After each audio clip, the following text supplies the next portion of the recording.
Welcome to another episode of Game Boy Roulette, where we take a look at randomly chosen games from the Game Boy library. Miner 2049er. What? It's that time again. Time for a game I've not only never heard of, but can't even begin to guess what it's about.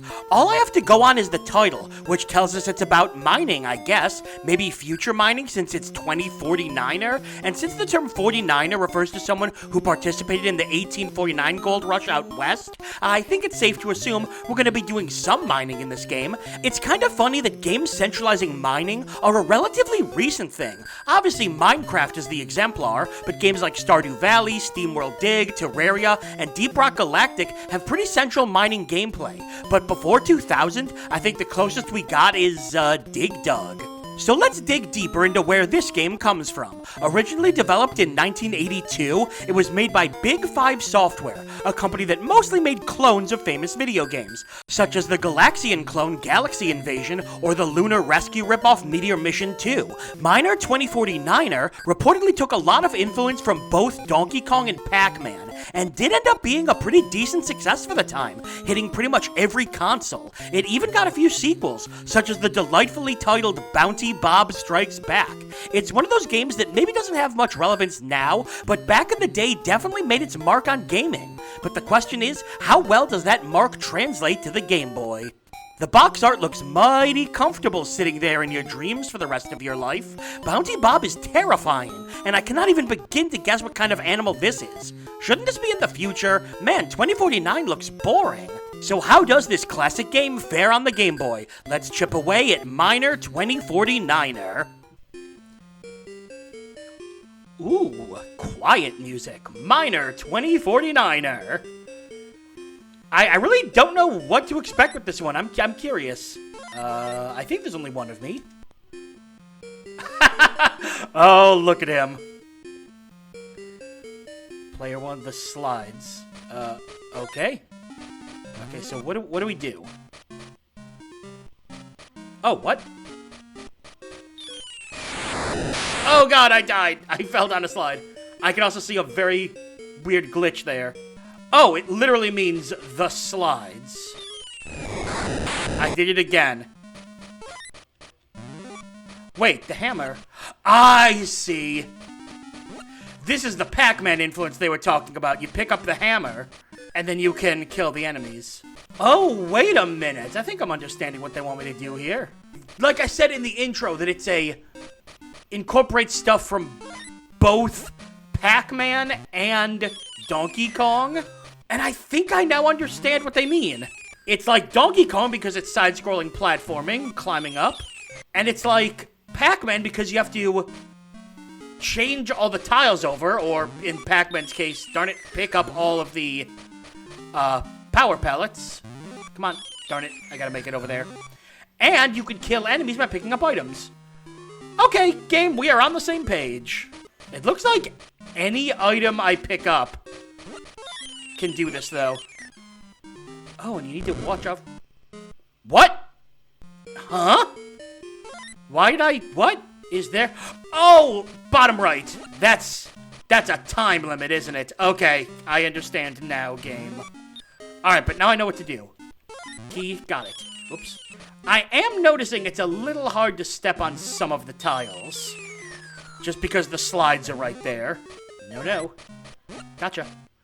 Alright, but now I know what to do, so this should take no time at all. What? Oh, there's fall damage! Okay, now the game is starting to annoy me. The graphics are a little muddled? That counts as fall damage?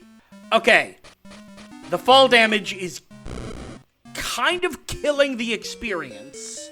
I mean, fall damage in some games is totally fine, but in an arcade game like this, I think it's a really bad idea. Again, I'm still on stage 1 because of this stupid fall damage. Man, I was actually about to say, this game is pretty fun. It's a fun arcade-style game. But this fall damage is genuinely ruining the game. I can't even get past the first stage. What doesn't help... No... Okay, we got it. What doesn't help is how specific some of the tiles are that you have to land on. Like, why didn't that not count? There we go. Okay, I think we're close to completing the stage. And now we go all the way down and have to go again. No!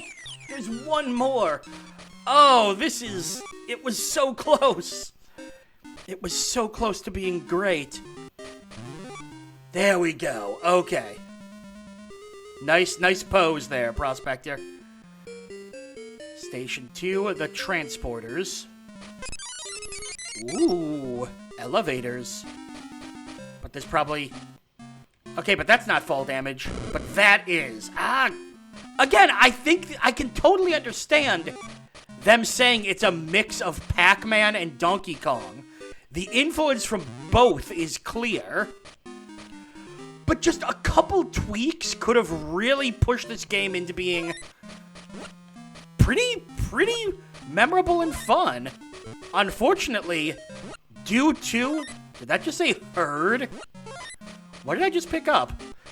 But unfortunately, due to some of the little things that they didn't bother to change, the game is kind of ruined. Number one being that fall damage. Fall damage in an arcade game is... I don't like it. No! Game over? Oh, don't tell me. Is there no save function? Hang on, how many stages are there?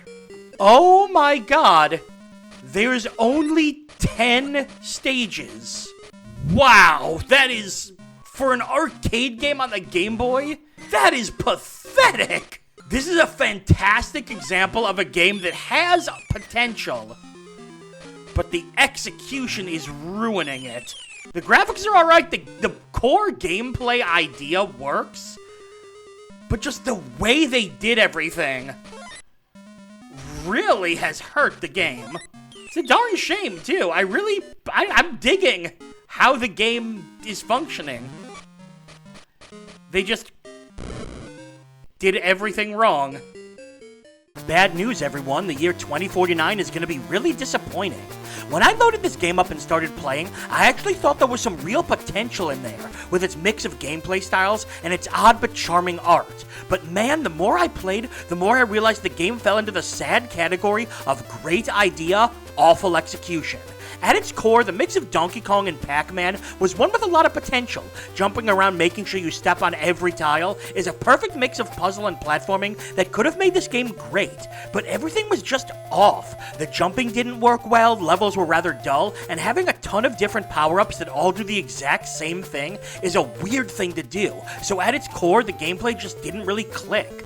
But there were two fatal flaws that this game couldn't overcome: the length and the fall damage. Fall damage in a platformer like this is unforgivable on its own, but having the distance you can fall barely be half of your character's height is absurd. It meant that even the slightest mistake would force you to restart the level.